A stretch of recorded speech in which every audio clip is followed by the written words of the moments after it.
তেরোই বৈশাখ, ইংরাজির ২৭শে এপ্রিল রবিবার, বৈশাখী অমাবস্যা তিথিতে হাবড়া গণদ্বীপায়ন মোড়ে লালবাহাদুর স্কুলের ঠিক পেছনে রক্ষাকালীর মায়ের মন্দিরে বাৎসরিক পুজো ছিল।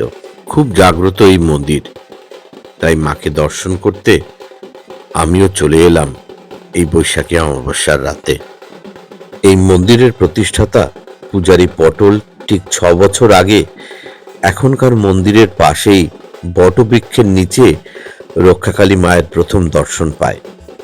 তারপর সেই আদলে মায়ের বিগ্রহ তৈরি করিয়ে প্রতি বছর এই বৈশাখী অমাবস্যায় রক্ষাকালী মায়ের মহা সমারোহে পূজা শুরু করে। অগণিত ভক্তের আগমন ঘটে এই দিন। প্রতিদিনের পুজো ছাড়াও প্রতি অমাবস্যায় মায়ের বিশেষ পুজো হয়। প্রচুর ভক্তের আগমন ঘটে। কথায় বলে, বিশ্বাসে মিলায় বস্তু, তর্কে বহুদূর। যারা বিশ্বাস নিয়ে অমাবস্যায় মায়ের মন্দিরে আসেন তারা অনেক অলৌকিক ঘটনার সাক্ষী থাকেন। কারণ প্রতি অমাবস্যাতেই মায়ের পূজা ও আরতির পরে পূজারী পটলের উপর মায়ের ভর হয়। এই ভরের সময় মায়ের দেওয়া আশীর্বাদে বহু মানুষের অসাধ্য সাধন হয়েছে।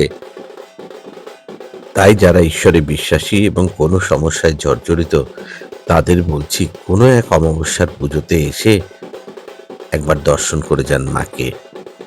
কে বলতে পারে আপনার এই সমস্যার সমাধান হয়তো এই মন্দির থেকেই হয়ে গেল। এছাড়াও এই মন্দিরে নিয়মিত গাড়ি পুজো ও বাচ্চাদের মুখে প্রসাদের ব্যবস্থা আছে। তাই আর দেরি না করে কোনো এক অমাবস্যার রাতে চলেই আসুন না মায়ের দর্শন করে মায়ের কৃপা লাভ করার জন্য। সকলের সুবিধার্থে পূজারী পটলের নাম্বারটা স্ক্রিনে শেয়ার করে দিলাম। সকলে মায়ের আশীর্বাদে ভালো থাকবেন, সুস্থ থাকবেন। ভিডিওটা ভালো লাগলে অবশ্যই লাইক, কমেন্ট এবং শেয়ার করতে ভুলবেন না।